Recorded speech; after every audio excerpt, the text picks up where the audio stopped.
Hello, everyone. I want to welcome you to another episode of the Elite Junior Profiles podcast. My name is Lane Hout, and together with my partner, Paul Peckman, we'll be your tour guides for the next 45 to 60 minutes. Paul, why don't you take the wheel and introduce our special guest for today's episode? I know you got some new announcements, some partnership announcements you might want to go through as well. Well, we have a couple new partnerships that we announced this week. The first one with Pennsbury Ice Hockey, a high school ice hockey program in Pennsylvania. Harmony Baseball, which is actually a young program in South Africa that we're working on them. And the Rum River Mallards had a USPHL premiere. We're excited to be working with TJ over there. And I think that's Mitchell High School is another one from down in Tampa. Down in Florida. Yeah, down in Tampa Bay with Dave Bowden. National championship right there too, Mitchell High School. Oh, yeah? Yeah. So we're excited about that. Dave's got a lot of good things going on down there, so excited to be partnered up with him. And and that was it last week. So we're pretty excited about continuing to grow and connect with more programs, and looking forward to working with those guys. Today we're fortunate enough to have a good friend of ours, Ian Michaelchuk, who is the assistant coach, director of recruiting for William Paterson University hockey program.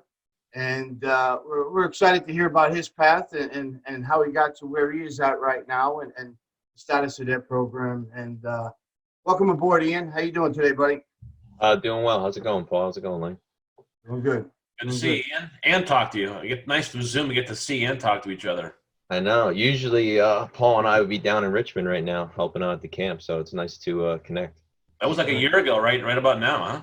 It's crazy how times have changed. But tell us, Ian, a little bit about your background and how you got to William Paterson and how you took over the recruiting director over there and how that's working out, actually going on through with everything that we're going through right now. Sure. So I grew up in South Jersey playing hockey. It was a much different time. So I'm at 84 birth year. My senior year, I played AAA hockey, but I had a pretty significant shoulder injury. And during a high school championship game, the head coach there had seen me play and talked me into going to William Paterson. And some of the reasons it was attractive was back then as a state school, I was only paying $6,000 a year in tuition, which is completely unheard of today. And the school was about 20 miles outside of New York City. And being a kid who grew up in the Philadelphia area, that was, super attractive to me. So I had 4 really solid years of hockey at William Paterson. I was assistant captain my senior year. That was the first time that we won 25 games. And when I graduated, although I had a degree in finance and I began working, I did want to stay affiliated with the program and get into coaching. So my first year, I coached a middle school program in South Jersey, and then I was promoted and I moved up to North Jersey, and that gave me the opportunity to join the staff. And when I joined the staff, we had a lot of guys on the bench and there wasn't a ton of guys that were recruiting. So as a 24-year-old kid, I took on the task of trying to develop relationships with the different junior programs in all the different leagues, which took me on a lot of long drives to Canada, Vegas showcase for the Western states, and then really honing in on the Northeast junior hockey circuit. Now, what level is William Paterson? William Paterson competes at the ACHA Division I level. Okay. So recruiting is vital, even at that level, right? Yeah. How many, all the different junior programs. I know the Pats that you travel and the guys that you talk to and try to continue to have success in your program. How difficult is it to get guys to understand that even at the ACHA level is extremely competitive? Yeah, I'd say it's probably more difficult as I get older as opposed to when I was younger. As a coach at William Paterson, we've won over 260 games at this point. We've made nationals 9 out of 10 years, and we defeated NCAA D3 programs in the past, so we could always kind of hang our hat on that. Right. The big difference now is that, as you both know, there's a lot more new NCAA programs that have kind of emerged. And then the way the junior leagues have kind of split out, right, and what the ultimate goals for a lot of these players are who are going to age out, it really is NCAA or bust. The benefit we have is that there's only so many spots, and there's only so many, kids that can make an NCAA roster. So a lot of times there's always going to be kids left over. It's so, and I go through this as well, and you know this, that kids, like you said, they're so stuck on getting to the NCAA, but they don't understand that a lot of guys go down to the D1 ACHA level because of academics, because of the school is the right fit, or finance is coming to play. A lot of different things change the mindset of a kid as they're going through the process. What do you think is the most attractive thing at William Paterson that draws them to your program to make you guys so successful? Yeah, the message that I've been sending out, and you both know this, is, I go around and I present to about 25 different junior programs a year and just try to explain the difference between the ACHA and NCAA. But more importantly, when I talk to the parents and the kids and the coaches, I just say, we should be selecting a school first on what do you actually want to study? What's more important to you? The benefit about junior hockey is it's giving you an extra 1 to 3 years to take time to mature, to think about, like, what do I want to get out of this? What do I want my college experience to be? So for us, our wheelhouse is always going to be, do you want to be close to New York City? If it's at the business school, is it the nursing program? Is it criminal justice? We have a lot of strong majors on campus. There's roughly 12,000 kids, so it's not like these really small schools in rural areas. It might be a kid who wants to be closer to the cities. But for us, it's all about trying to find the fit. Now we have, it doesn't matter where you're from. Every single kid who we get into William Paterson will pay in-state tuition. So from a cost standpoint, we're extremely we're extremely competitive, but it's more just trying to find that kid to say, okay, I know you want to play NCAA, whatever that is. What does your role look like there versus, what could your role be here?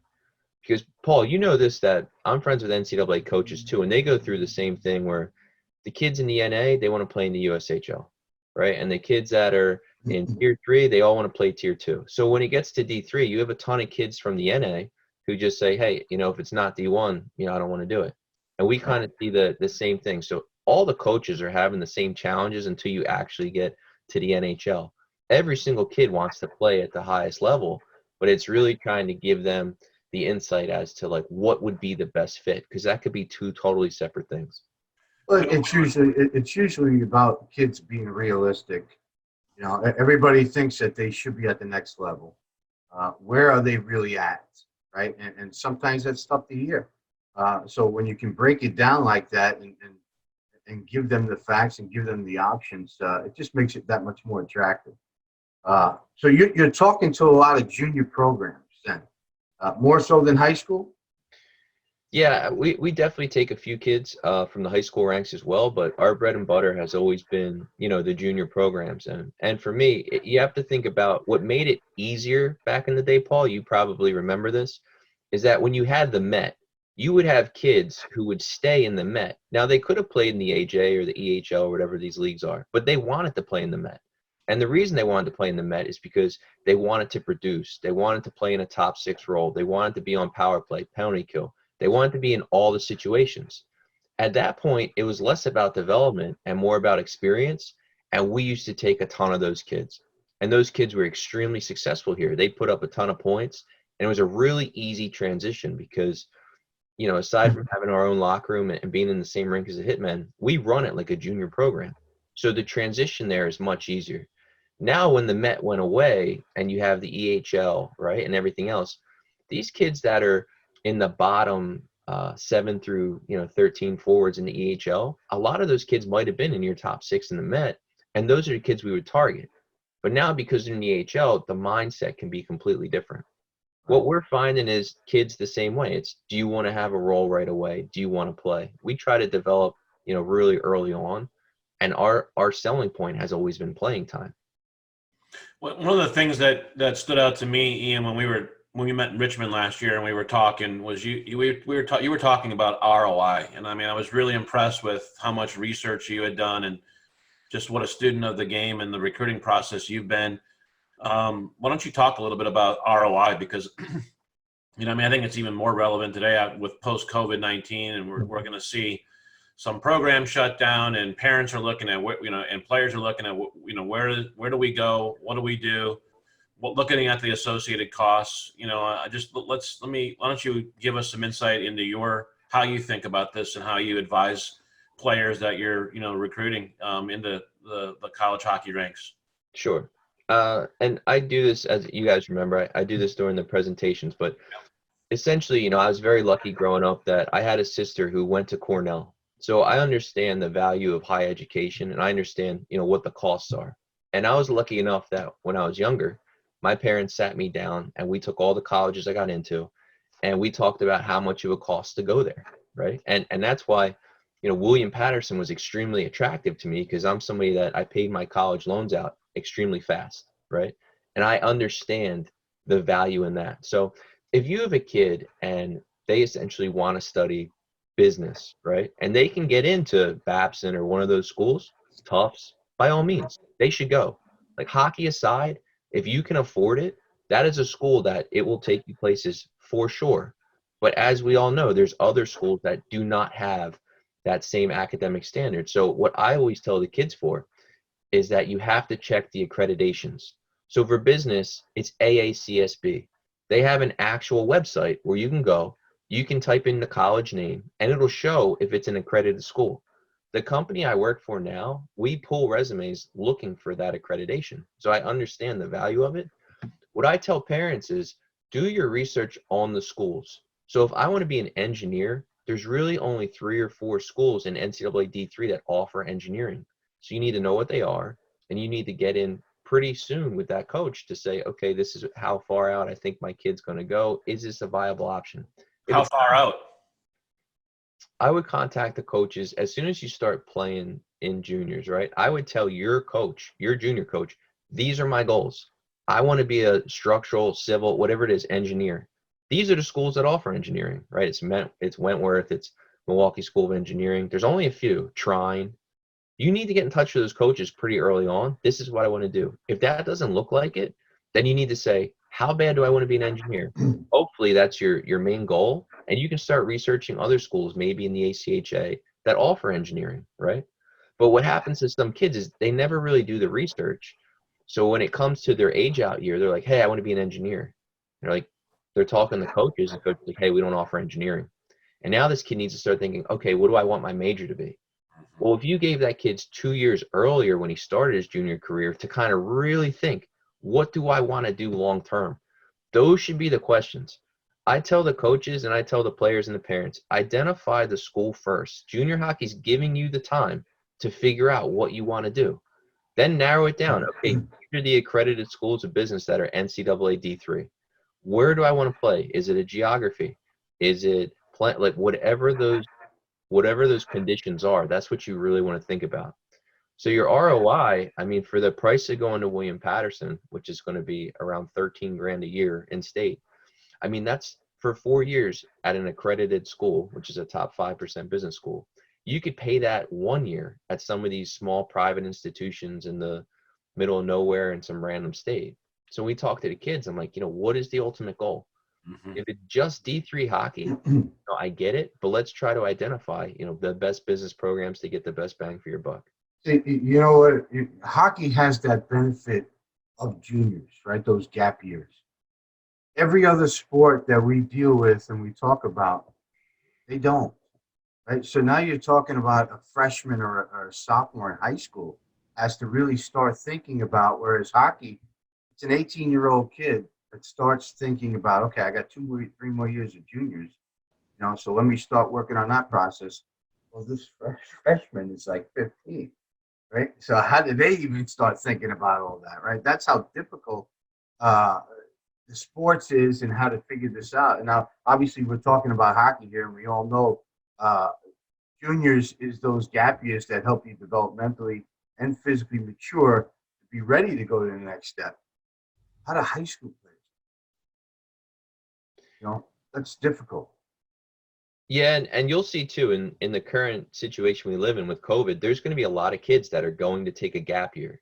So during that gap year, I mean, what do kids do? Well, travel's kind of out of the realm right now, but most kids will travel, they'll work a job, they'll try to get some experience. Like, how tough is work? What is this going to look like? For our kids that play juniors, I always tell them, like, hey, get a job in the summer in a field that you think you want to do long term and start getting experience, right? Because that's just going to pay dividends later on in your life. And when coaches like me, I say, hey, what have you done, outside of the rink these last 1 to 3 years playing junior hockey to help develop yourself as a person, right? The kids who are doing the community service, the kids who work different jobs, I mean, that's something that you definitely want to see. And when you get in the school, I mean, we push all of our kids to have internships, to get experience and meet people outside of the hockey community as well. Because as you both know, when you go into work, it's a collective society. You have to be able to work with all different people from all different places. So when I think of development, it's not just during the junior season. It's what are you doing in your off seasons as well? Lane, you got something to add to that? No, I wasn't going to add it. I was going to ask him another question, but if you had something to add to it, go ahead.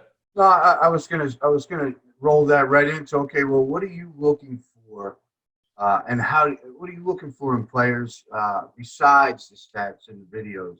How do you go about that? And what kind of tools are you using in the recruiting process? Yeah, it used to be when I first started doing this, we take a kid from the OJA or the AJ, and you could kind of look and say, okay, what are their points? And all right, if this kid's scoring XYZ, we could project him to do this well here. But now that all the leagues have like really turned over in the last 5 years, I feel like your best bet, like you have to watch the kid on film. And if you can get there in person, you have to get there in person. So that's why when you go to these showcases now, you'll see a lot of them are completely packed because everybody kind of wants to see it on film. We're always looking for, if I'm talking about the Premier, I want to know how a kid's doing when he plays against Hampton. How are the kids doing when they're playing the best competition, right? Because when they move to the college level and the kids are going to be 3 to 4 years older, it's going to be a difficult go. We use obviously we use your website for sure, just to try to identify and to get like a really good background on the kids. Using the disc profile, by all means, that's one of the best things that we can do. Just knowing how the kid likes to be coached, knowing how to communicate better. Mm-hmm. We try to identify these kids really early on. So usually if it's a kid from New Jersey, we can get to them by the time they're 16, 17. If it's a kid that's playing juniors, we usually get to them their first year, try to figure out what their goals are, and just stay on them for the next 2 years. But we're looking for a certain type of player, as you guys know as well, that they're going to be able to step into a role and play right away and be comfortable. How do you evaluate that besides the video and the in-person? I mean, is there anything else you're looking for? Obviously, I'm sure grades and academics come into play as well in part. Yeah, for sure. I mean, in terms of how we build the roster, like I said, our coaching staff, we've had a lot of continuity. Myself and Coach Head Joe Ballance, not only do we play against each other, but we've been doing this together for 12 years, and we're roughly the same age.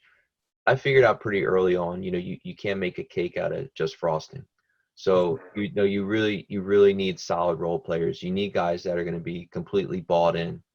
A lot of the guys that are taking care of it in the classroom, that have that self-discipline, that keep themselves in shape, like all those types of things, it really does go a long way. And you guys both coach, right? It's less that you have to worry about, right? You can find a guy and, he's scoring 75, all these kind of things. And you just say like, why isn't that guy in the NA or whatever? And there's usually a reason behind it.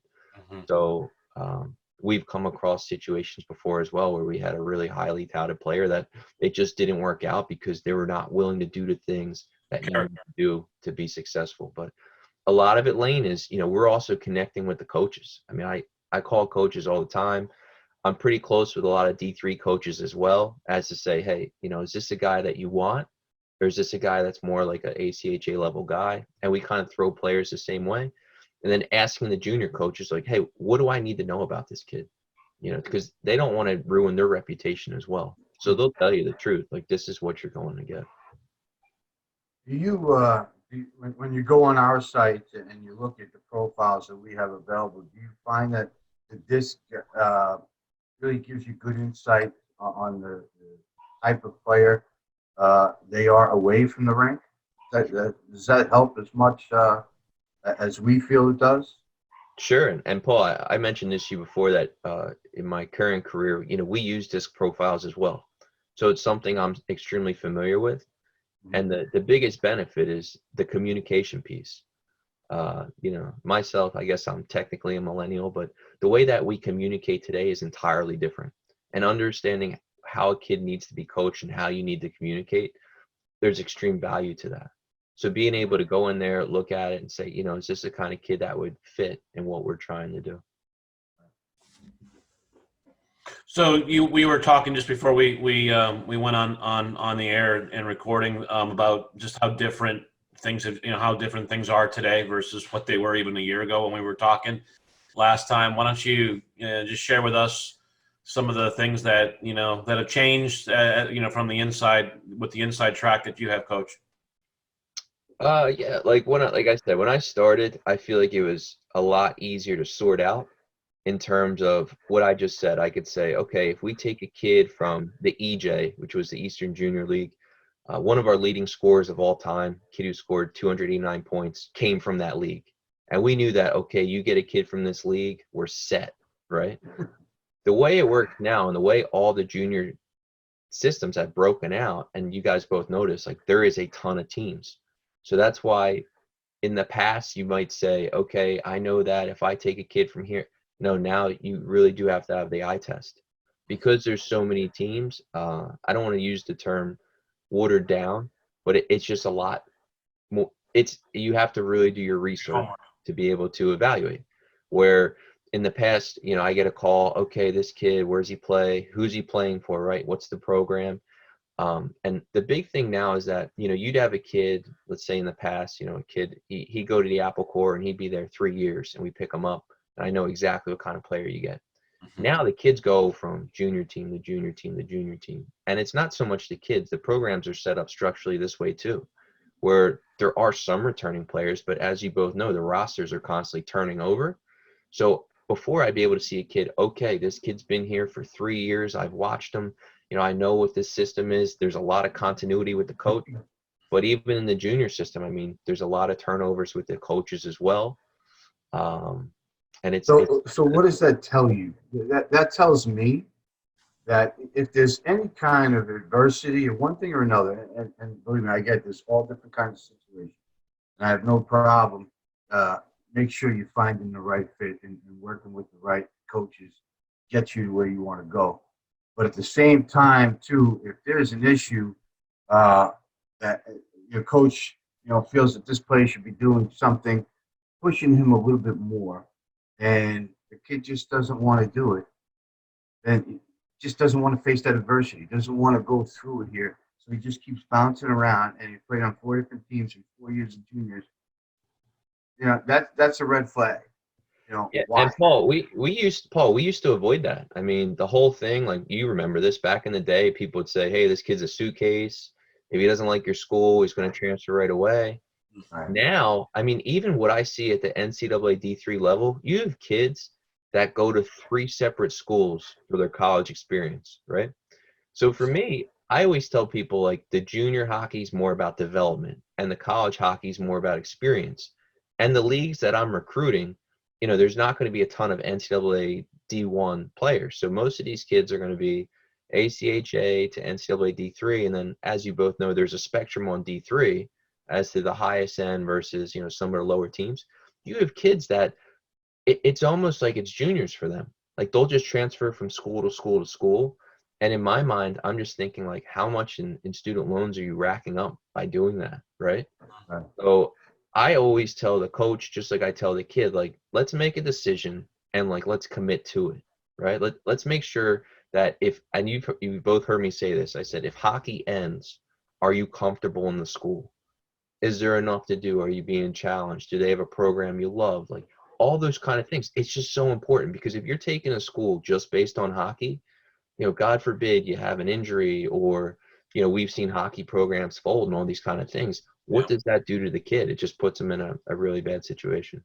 I agree with that 100%. And I used to tell that kid that my players in the locker room when I was coaching juniors, you got to take hockey out of the equation. Guys get hurt all the time. I've seen it. Even in my college days when I played, a good friend of mine blew out his knee. We were freshmen, and next thing you know, he's walking around on crutches for 6 months. Like, man, I mean, how do you do that? And he came back, he finished because he stuck it out. These kids today won't do that, and they're looking for the next door right away. Who's going to give me what I want? That kind of thing.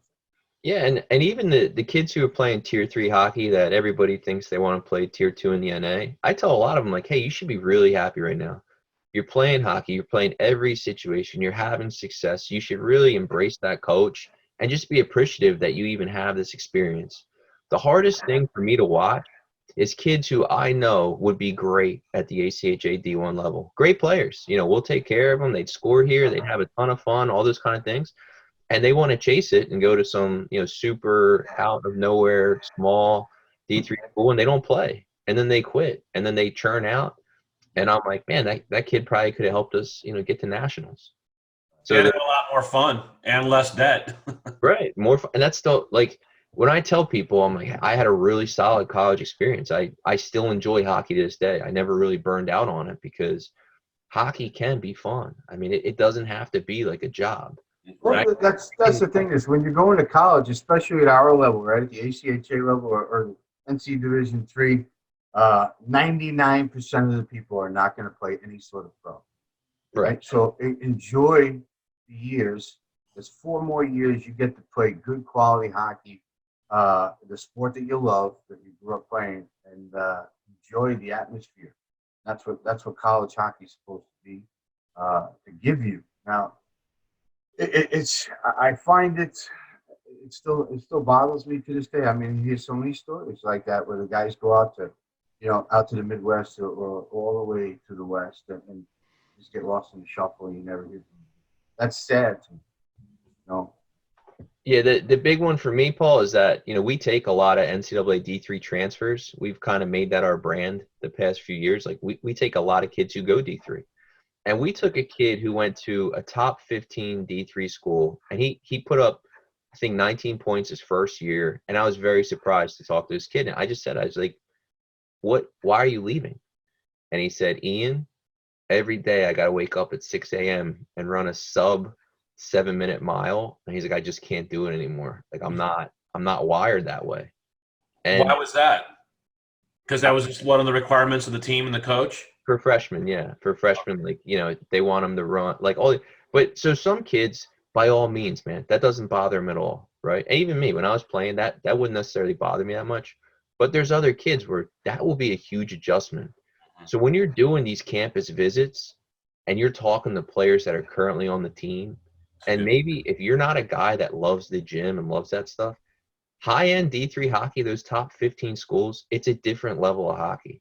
You have to understand, like, how competitive that is, like, what that level does. And I always tell the kids, like, hey, look at Endicott's roster. I mean, how many NCAA D1 kids are on that roster that dropped down, right? So just giving the kids the idea, like, there's even different levels in D3. So let's try to identify, like, where can I be successful? Like, what is your wheelhouse? These are really good insights just for, those who will be listening to this episode. It just – what I hear, Coach Ian saying is do your homework, ask questions, really look deeper, not just at the hockey, but, at the academics, at the career path you're looking for. Get ahead of it at least 2 years if you can, 2 or 3 years ahead of it instead of trying to do it your last age out season. But do your homework is what I hear you saying.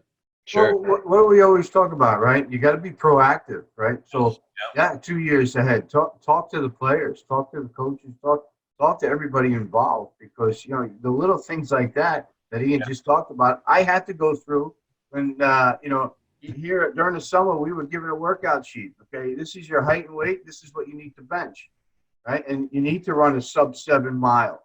We had to do 2 miles. And if you didn't, you were getting up at 6 o'clock and you were running around campus every day, okay, right until dry land training, right through that to captain's practice, right? So I remember those things. And back then you said, oh, well, you know what?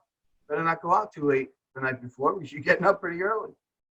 So those are the things that we just had to do. Now it's, I don't know. I shouldn't say, we didn't have other options if we wanted to, but you're talking about 30, 40 years ago. So it's a different ball game now. It's easily accessible to go somewhere else. Yeah. Yeah. The kids now, I mean, it's just like juniors. I mean, how easy. I feel like the teams kind of did it to themselves, but the kids now, it's like every year they jump ship. There used to be rules, at least. Like I remember my last year at AAA hockey, I think only 2 kids from your current team could, like, they kind of set it up structurally, so you couldn't do that. But in juniors, it really is free for all because there's non-USA hockey junior leagues, there's USA hockey sanctioned junior leagues, and guys can kind of mix and match and move, however they want. So it does give the players a lot of freedom, which I like. But at the same time, as a coach trying to recruit it, it is near impossible. There's going to be a lot of shakeup now. This, after COVID, there's teams that have already folded. There's some, 6 or 8 teams from the WSHL now are in the USPHL, and so and the rink.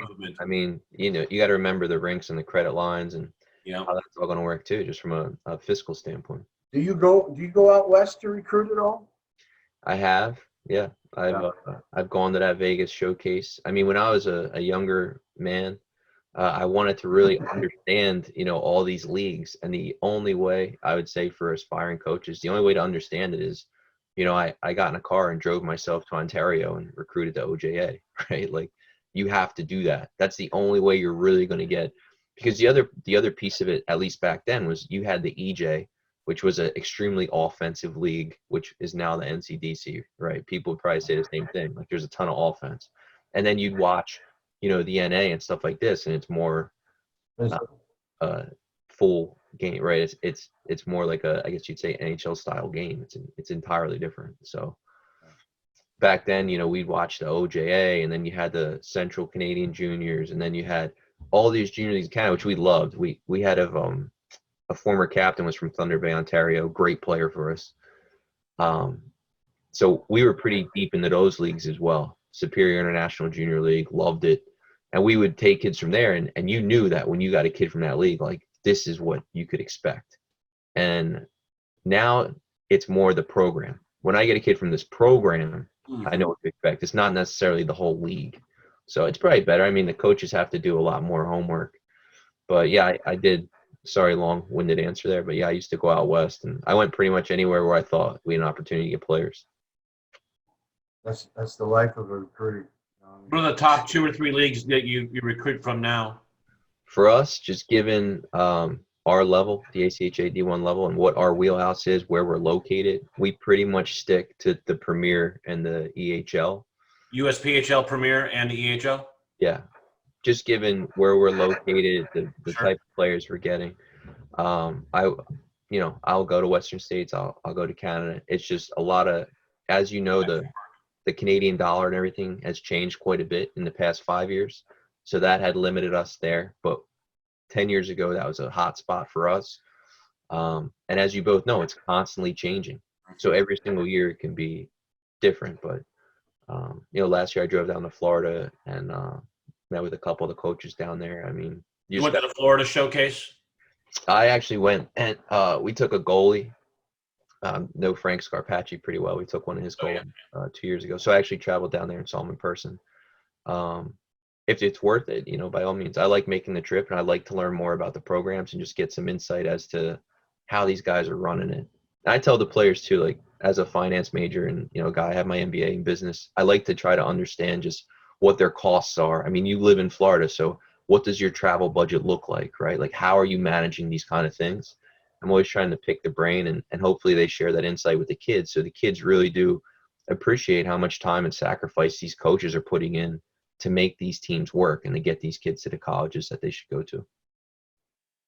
From an academic standpoint, what sounds like WPU is heavy in business. Is there anything else that they really excel in academically? Yeah, nursing is a really strong program for us. Really? And then we have, it's in New Jersey, it's a state school, so criminal justice, teaching, like, all those kind of things are good. But business is a really strong major, just given less than 20 miles to New York City. A lot of our guys intern in the city itself. I'm sure a lot of the guys on their off days go into the city. So you have a college environment, but you also have, New York City is right there. So even for me, growing up in Philadelphia, like, New York City is entirely different. provided like a really nice change for me, and it's kind of the best of both worlds, I would say. Well, I'm just, talking about his recruiting process to me, and I get it. I know, because I've been down that road, but nobody really understands the recruiting process and what coaches go to find players at all different points of the continent, of the world. I mean, we've recruited guys that are overseas, and you're going strictly by video. You don't know what you're getting until they land in the airport. You got to go pick them up, and then the language barrier and all that stuff. So to me, that's always been, I enjoy that tremendously. Learning about the different cultures and that kind of thing, where they're coming from, and how are they going to be able to adapt. When I was coaching juniors here, here, the ACHA level is, obviously we're more of a Northeast kind of draw. Yvonne seems to be heavy up in the Northeast, so we're getting a lot of guys to come our way from there. And I'm trying to build out in the Carolina areas as well. Got 1 or 2 guys coming this year that actually be from in-state. But that's always that's my project right now, is to build a program that other people know that we're available and we're a viable, competitive program at the D2 level. We're not at the D1 level, so we're not going to get too many NCAA D3 guys. But just the recruiting process as a whole is it's a never-ending job. I give you a lot of credit for doing what Coach, I know Coach Michaelchuk, he loves it. That was the one thing I stood out to me when we talked last year was, man, you're really, really dig the recruiting process. I've never seen anybody who was more passionate about it and just into all the numbers and the systems and the teams and the leagues. I mean, I was really impressed, just to say the least. But well, you know what, and the record speaks for itself, and that's because of the work that he puts in, right? Yep. And that's when guys are looking for certain programs and they want to see where the success comes from. When you look at the guys that are putting these teams together, Ian's doing a great job. Yeah, I mean, for any coaches that might be listening, for sure, if you want to know how to recruit, try to get a few minutes with Coach Ian, because I really was really impressed just with the approach you take to recruiting and how passionate you are and how you educate. I learned a lot personally, and it was really helpful for me with my 2 boys at the age they're at, kind of going into college here in the next couple of years. It was really helpful for me just to listen to you for an hour or so. Thanks, guys. Yeah, I mean, I was joking around with Paul and saying, you talk to 100 kids to get 5. I mean, we're presenting 25 junior teams a year. If we take 7 of those kids, we'll be pretty good. We've always kind of looked at it in those metrics of like, what do you need your rate to be every single year? So it's definitely a numbers game, right? So the more players you talk to, the more opportunity you're going to have to continue to keep your success rolling, and that just means you got a larger, you got to cast the net wider and keep talking to these players, and it goes to building relationships with the coaches so that you can trust what they're telling you. Yeah. Right? Is that kid the kind of kid that we want in our program? Yep. Coach Ian, any parting advice for players who are, in this, off season here and hoping to gear up again pretty soon? Yeah, I mean, kind of what you guys harped on is I just tell all the kids, like, really take the time, do your research, visit the school, go see the school for yourself, talk to the coaches, talk to the players, ask the hard questions, right? Because, some of these kids, they're, I'm going to go to this school and they've never been there, and then they realize there's no dorms and they're living in a shipping container. I mean, obviously I hear all the horror stories, right? So I hear a lot of the bad ones, but you need to go there in person and get a deep understanding. Like, this is going to be one of the biggest investments of your life. Yes. Let's make sure that we know what we're getting into. Which is great advice for parents as much as it is for players. The parents need to understand that. Ian, thank you for taking the time today, my friend. Good luck to you during this difficult time. Continued success down the road, and I'm sure we'll be talking real soon. Yeah, you too. Thanks for catching up, guys. Thanks, Coach. Yep.